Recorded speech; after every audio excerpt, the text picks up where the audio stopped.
Pero nada tan bello como recibir un nuevo año. Y cada que iniciamos un nuevo año, cada vez que se presenta la oportunidad de un nuevo año,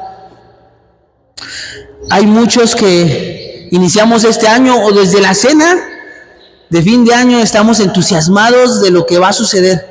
Algunos hasta agarran su vasito de las 12 uvas, las preparan y realmente hacen esa práctica o ese ritual, o no sé cómo lo puedan llamar, que se van comiendo una uva y van como que pidiendo a Dios o deseando algo. Así hasta que se acaben las 12 uvas y muchos anhelamos tener cambios. Muchos anhelamos que algo nuevo suceda. Y cada año es la oportunidad, o cada año pareciera la oportunidad de eso.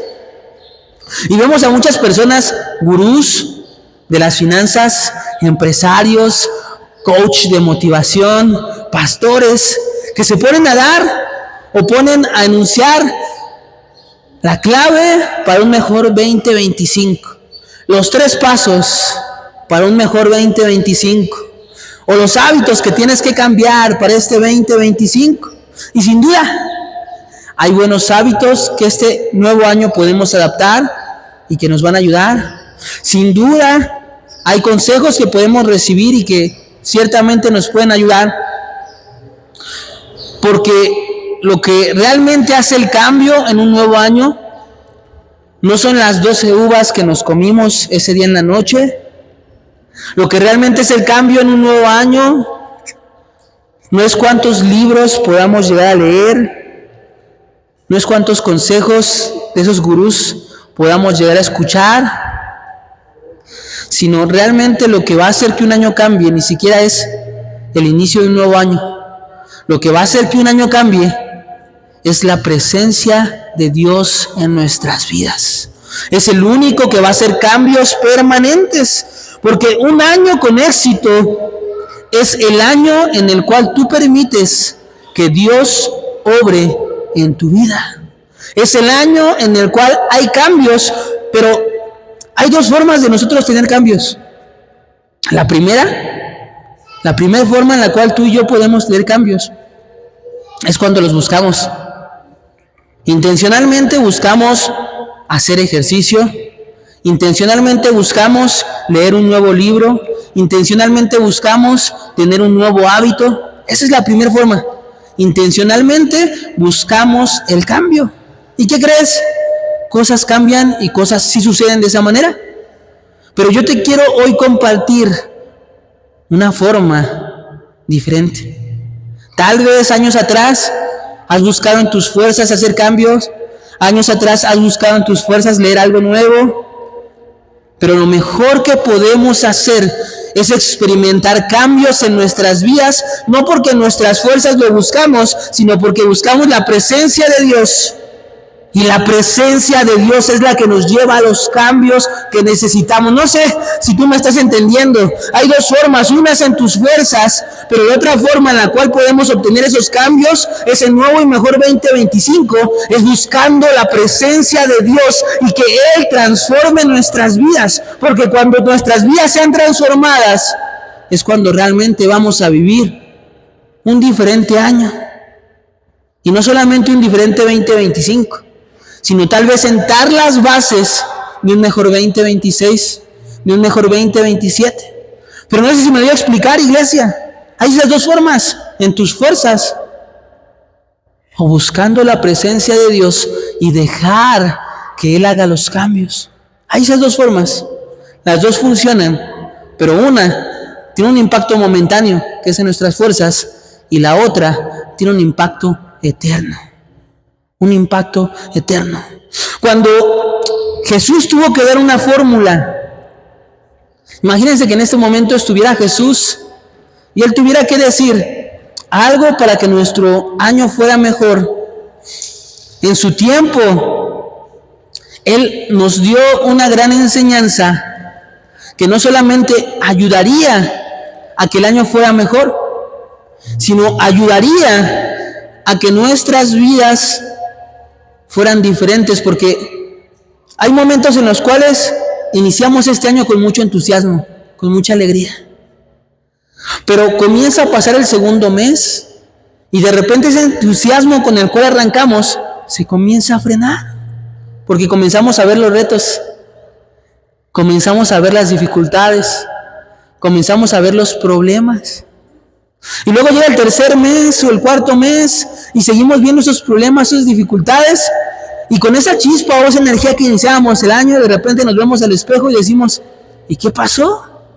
Si este iba a ser mi año, este es el año que yo decía que le iba a romper, que iba a lograr las metas que me proponiera.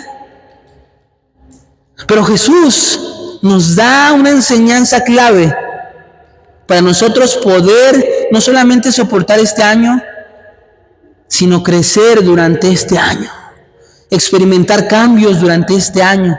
Y vamos a la palabra de Dios. Te invito a que me acompañes al libro de Mateo, capítulo 11. Mateo 11, y vamos a leer el libro de Mateo 11, 28 y 29. Versículos 28 y 29. Cuando estés ahí, acompáñame con un fuerte amén. ¿Ya estás ahí? Perfecto. Mateo 11, 28 y 29. Y vamos a leerlo primero en la Reina Valera, que dice así lo vas a poder ver en las pantallas también.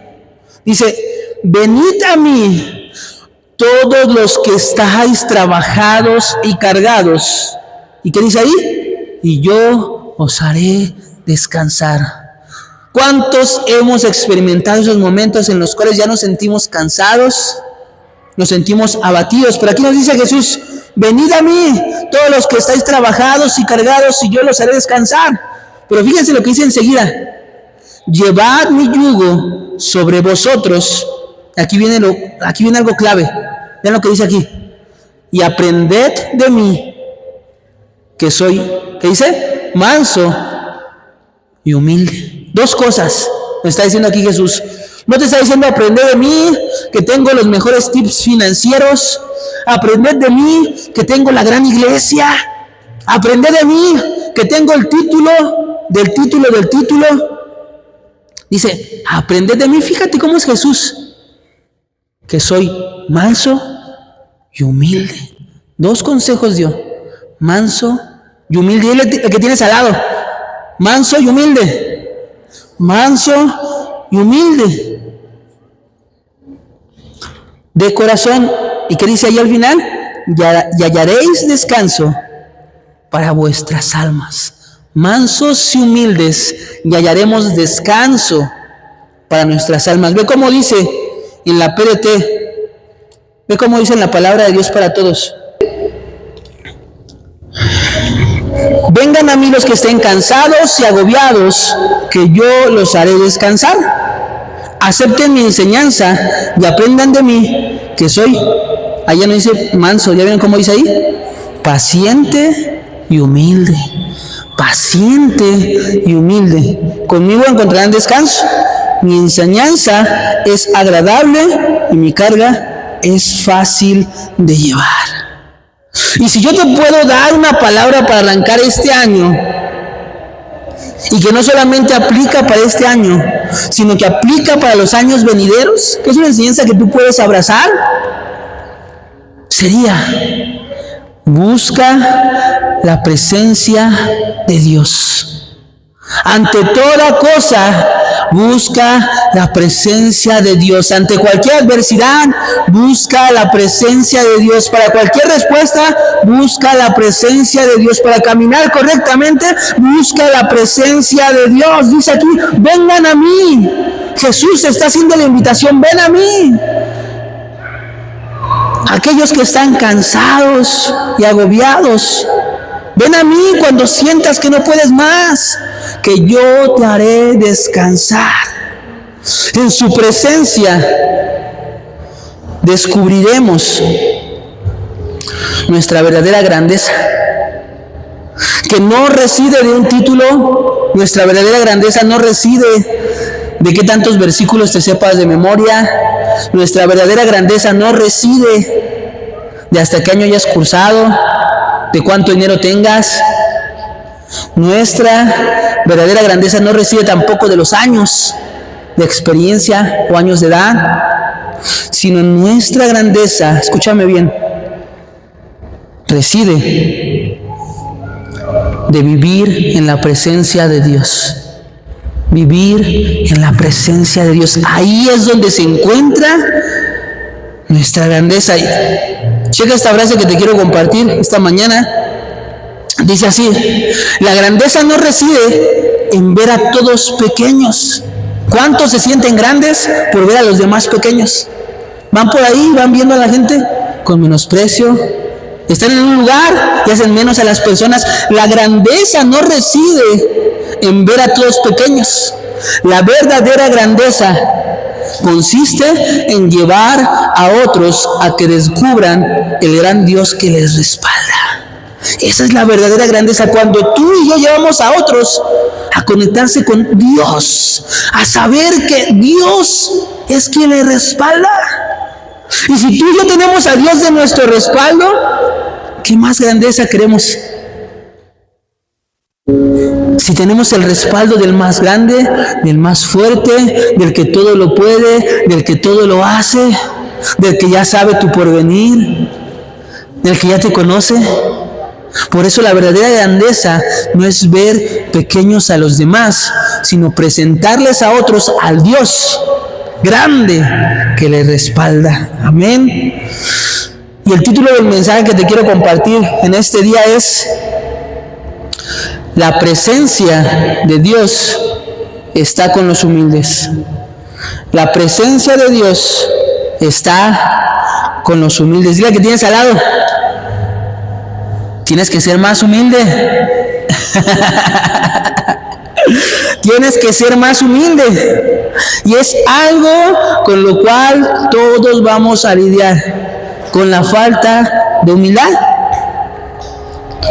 pensando que lo podemos hacer solos, pensando que no necesitamos de nadie, pensando que inclusive a veces no necesitamos de Dios. ¿Para qué? Entonces Dios quiere trabajar este inicio de año con nuestra humildad. Fíjate, lo primero que te quiero compartir es que, como leíamos ahí, decía dos cosas Jesús: ser manso y humilde. Pero en otra versión decía, ¿cómo? Ser paciente y humilde. Dos cosas: paciencia y humildad. Es algo que tú y yo vamos a requerir para que la presencia de Dios habite en nuestras vidas. Y el punto número 1 que vamos a rescatar es: Dios resiste a los soberbios, pero da gracia a los humildes.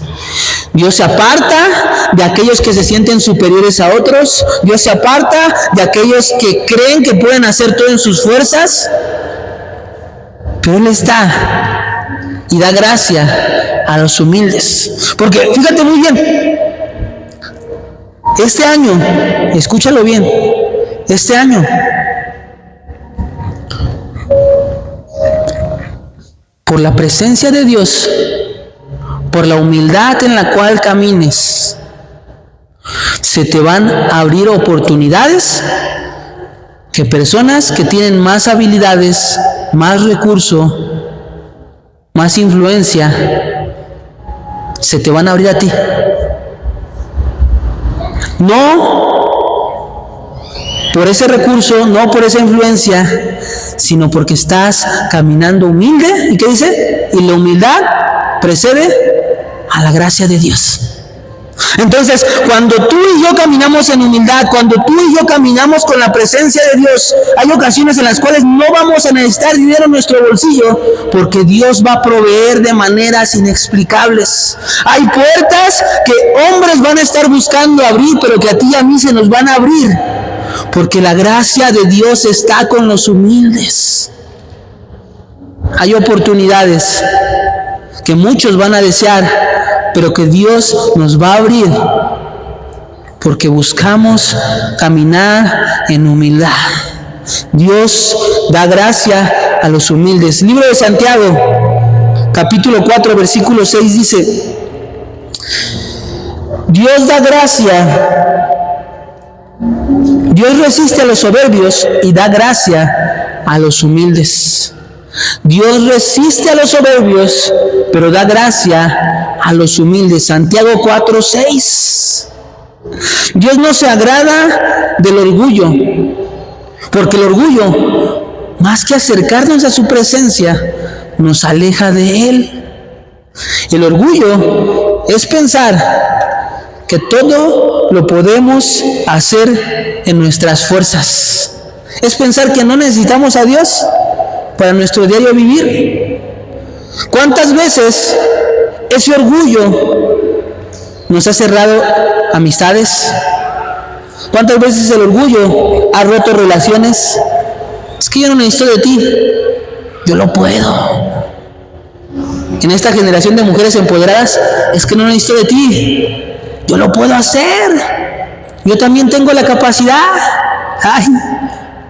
Pero también hombres que dicen, yo soy hombre, yo no necesito de una mujer. Y en nuestro orgullo podemos caminar así. Pero la realidad es que todos nos necesitamos. Todos necesitamos de los demás. Es así como llegamos a tener una mejor vida. Es así como llegamos a caminar en comodidad. Es así como llegamos a caminar en la voluntad de Dios, quitando el orgullo y caminando en humildad. El orgullo nos hace pensar que no necesitamos de Dios, caminar en una autosuficiencia. Yo todo lo puedo, yo todo lo sé, yo no necesito de la iglesia. Pero la humildad nos dice, ay, qué equivocado estoy. Yo necesito de otros, yo necesito de Dios, yo necesito de su presencia. Mientras la humildad reconoce una total dependencia de Dios, el orgullo nos lleva a la autosuficiencia. Los soberbios confían en su propia fuerza, pero los humildes son aquellos que claman a Dios y Él responde. Un soberbio dice, con Dios o sin Dios yo lo voy a lograr. Pero un humilde dice, Dios, sin ti no puedo hacer nada. Como decía Moisés, si tu presencia, Señor, conmigo no va, yo no puedo seguir adelante. Y ese es el anhelo que deberíamos de tener, iglesia. Señor, si tu presencia conmigo no va, yo no puedo seguir adelante. Señor, si tu presencia conmigo no va, yo no quiero hacer las cosas. Señor, si tu presencia conmigo no está, no lo lograré. Ser humildes de reconocer que necesitamos la presencia de Dios en la Biblia. Hay un ejemplo muy claro de un rey llamado Nabucodonosor. Está medio raro su nombre, Nabucodonosor. Pero este rey fue un rey que gozó de mucha riqueza. Fue un rey que gozó de mucho poder. Y que eso lo llevó a crecer en su orgullo, a crecer en su soberbia. Imagínense a tal grado que él se mandó a hacer un monumento de sí mismo para que la gente lo adorara. Es como si ahorita un presidente de repente dijera, vamos a quitar la estatua del ángel de la independencia y vamos a poner ahí mi imagen. Y cada 1 de marzo, cada 1 de agosto, todos van a adorar esa imagen. Este rey Nabucodonosor estaba así. Era tanto su orgullo, era tanta su soberbia, que había creado una estatua para que la gente, como mandato, se postrara ante ella, adorara a la estatua. Y la consecuencia que vemos en la palabra es un respaldo de lo que dijo Santiago, que lo que hace Dios es que Él, ¿qué dice? Desecha al soberbio o al orgulloso, pero está con el humilde. Vamos a leer qué es lo que pasó con este rey. En el libro de Daniel,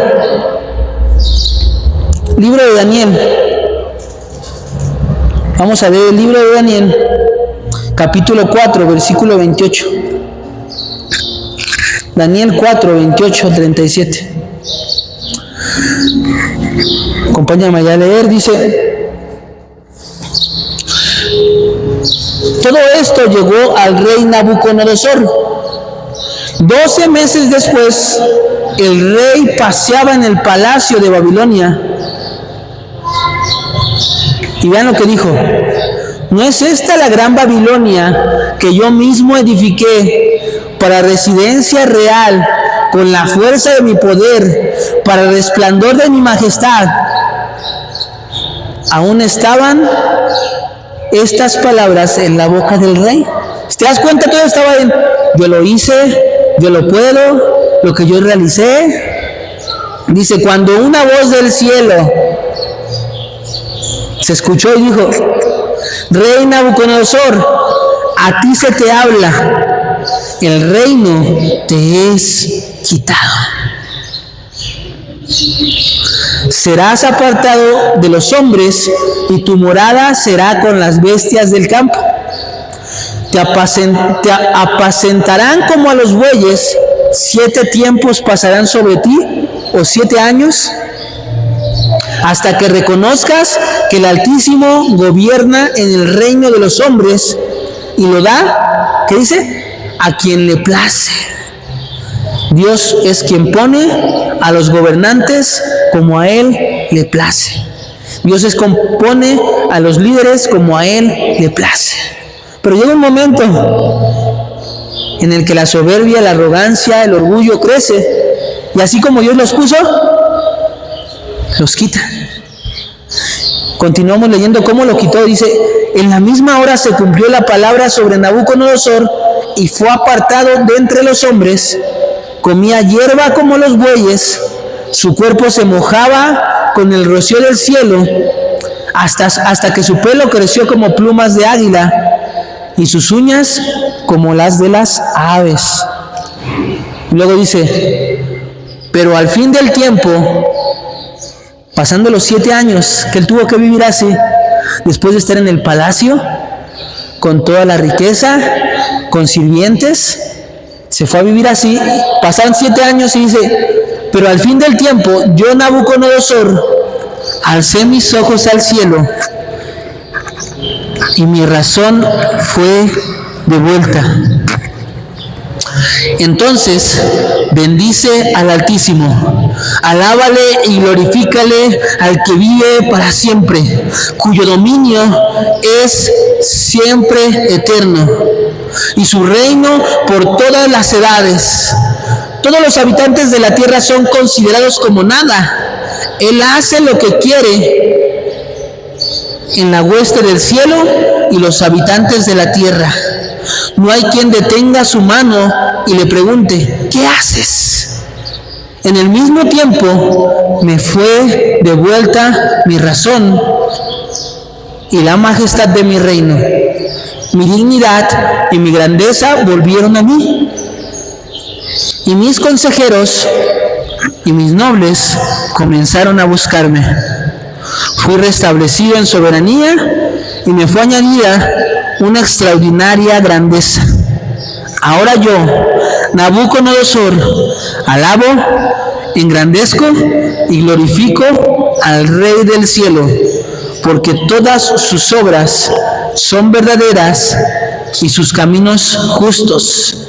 Él puede humillar a los que andan con altivez. ¿Te das cuenta de lo que pasó ahí? Él está en ese título de grandeza, se creó una estatua, creció su orgullo y Dios lo arrojó de ahí. Por 7 años lo arrojó a los bueyes, lo arrojó a comer pasto, hasta que él entró en razón nuevamente. Fue cuando Dios le restituyó su reino. Y hay ocasiones en las cuales tú y yo nos podemos llegar a orgullecer y creer que no necesitamos de Dios, y todas las cosas que antes se nos daban se nos dejan de dar, pero no fue por otra cosa, sino porque dejamos de reconocer que todo fue gracias a Dios. Esta es una gran lección. El orgullo va a permitir éxitos momentáneos, porque sí, el orgullo te puede llegar a hacer cosas y a tener logros, pero son momentáneos. mas la humildad te va a llevar a éxitos eternos. Punto número 2. La humildad es un imán para la presencia de Dios. La humildad es un imán para la presencia de Dios. ¿Tú quieres que la presencia de Dios te acompañe? Así como decía David, el ángel de Jehová campa con los que le temen. Camina en humildad. Vas a ser como un imán de la gracia de Dios, un imán de la presencia de Dios, un imán del favor de Dios. Isaías 57, vamos ahí. Isaías 57, versículo 15. Isaías 57, versículo 15.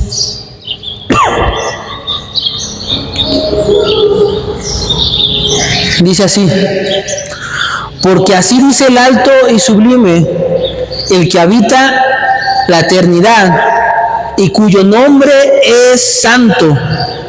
Yo habito en las alturas y en la santidad, pero también con el quebrantado y humilde de espíritu, para vivificar el espíritu de los humildes y para reavivar el corazón de los quebrantados. Es decir, que la presencia de Dios habita en los humildes. La presencia de Dios habita en los quebrantados, no en aquellos que dicen yo todo lo puedo, sino en aquellos que dicen todo lo puedo en Cristo que me fortalece. Todo lo puedo en mi Señor que me guía. Todo lo puedo en la voluntad de Dios. Dios es grande, Dios es eterno, pero Él decide habitar en los humildes. Su presencia decide habitar en los humildes. El Espíritu Santo decide habitar en los humildes de corazón. Su presencia no depende de nuestra posición, su presencia no depende de nuestra riqueza o de nuestros logros, sino su presencia va a estar en los que tengan un corazón rendido ante Él. Su presencia va a estar con aquellos que digan, Dios, yo no puedo hacerlo, yo te necesito, sin ti no puedo seguir adelante, pero contigo puedo caminar. Señor, no sé cómo lo voy a hacer, pero si tú me ayudaras, yo lo puedo hacer. Su presencia está con los quebrantados de corazón. No con los que se puedan aquejarse de todo, sino con los que reconocen que necesitan a Dios para todo. Los que buscan de Él. Queremos más de la presencia de Dios en nuestras vidas. ¿Cuántos más quieren de la presencia de Dios en su vida? ¿A cuántos les gustaría tener la presencia de Dios en su vida, el Espíritu Santo? Entonces, te invito a que busquemos la humildad constantemente. Y la humildad no es cuestión de aparentar externamente que soy humilde. Porque la humildad ya el día de hoy sabemos que no tiene que ver con el tener pocos recursos. Eso no es ser humilde. Hay personas con pocos recursos que son muy arrogantes. Hay personas con mucho recurso que también son arrogantes. Hay personas con mucho recurso que caminan en humildad. Entonces, la humildad no es de lo que tenemos, sino de quién somos. La humildad no es de lo que tenemos, sino de que reconocemos constantemente que necesitamos de Dios, que reconocemos constantemente que necesitamos de otros, que no vemos a los demás como alguien inferior, sino que vemos a los demás en una etapa diferente. Vemos a los demás en una situación diferente. Vemos a los demás con un problema diferente. Esa es la humildad. Entonces, la presencia de Dios habita en los humildes. Si vamos a la Biblia, la presencia del Espíritu de Dios descendía frente a los que realmente buscaban la presencia de Dios. Cuando la presencia de Dios vino sobre Sansón y le daba esa fuerza, fue porque Sansón reconocía quién se la daba, que era Dios. Cuando la presencia de Dios venía sobre David y le permitía ganar batallas, le permitía tomar decisiones sabias, No era porque David fuera muy hábil, muy fuerte, sino era porque la presencia de Dios estaba con él. Cuando David se iba a enfrentar a Goliat, la presencia de Dios estaba con él.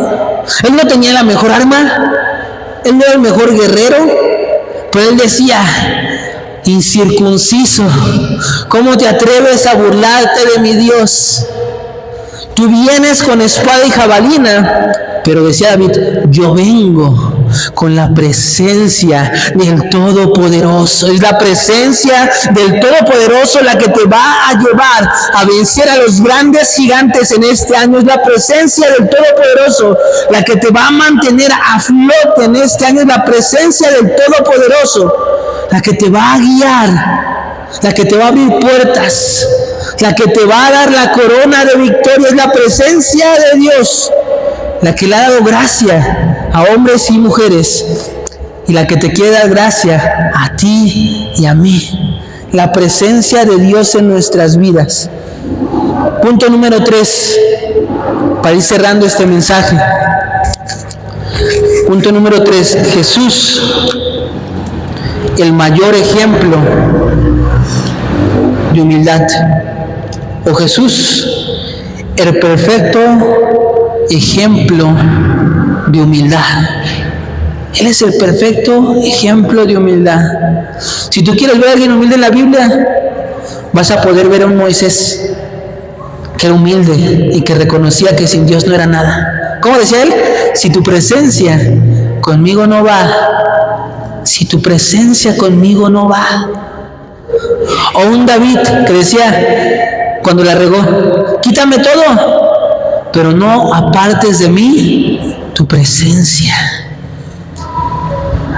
Vemos a personas humildes, y esa humildad es la que descendía el poder sobre ellos de Dios.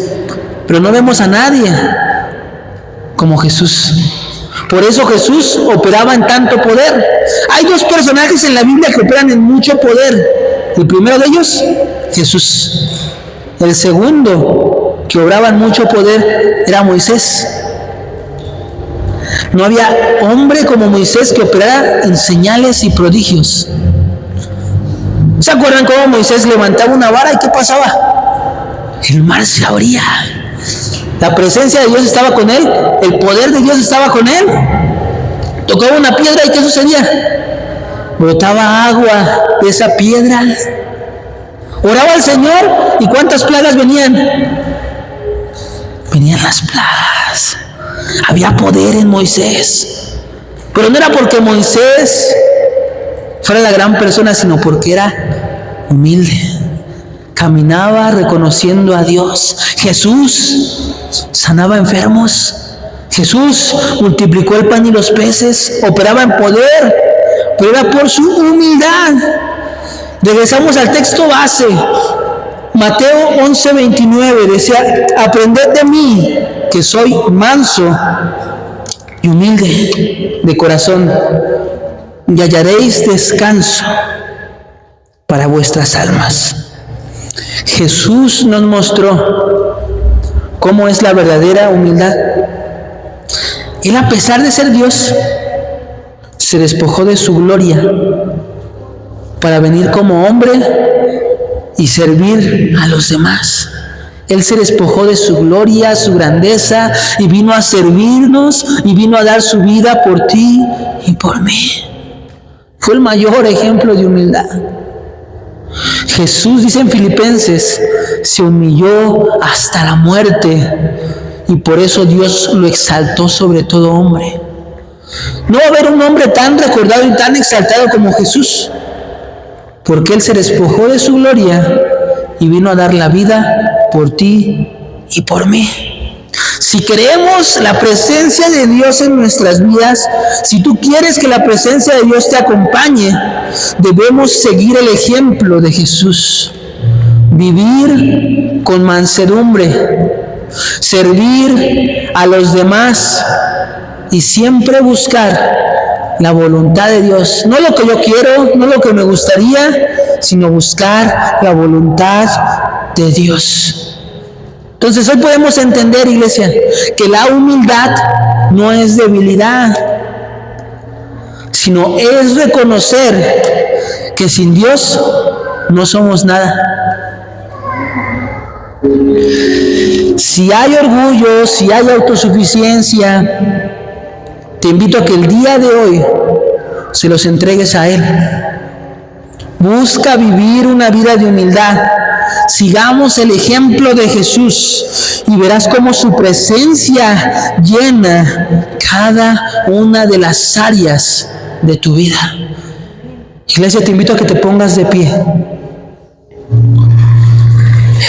Esto va a ser un año diferente, pero este año va a ser un año diferente, no por el año en sí, no por los avances, sino este año va a ser un año diferente, porque tú y yo vamos a anhelar la presencia de Dios en nuestras vidas.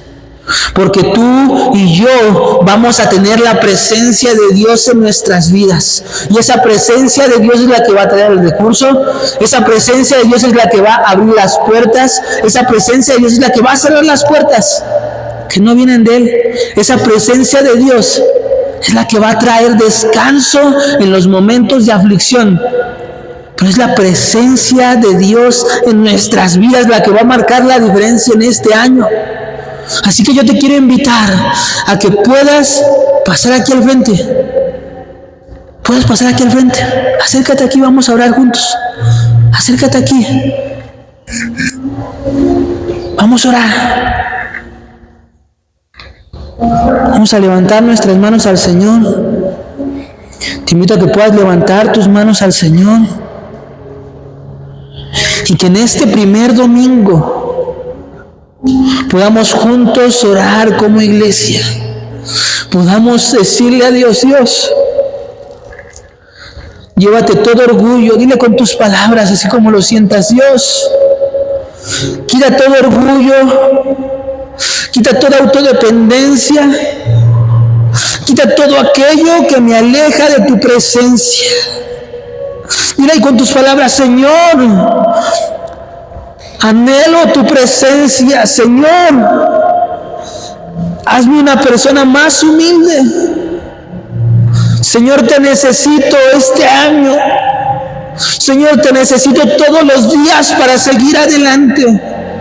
Señor, si tu presencia conmigo no va, yo no quiero seguir. Señor, quítame todo.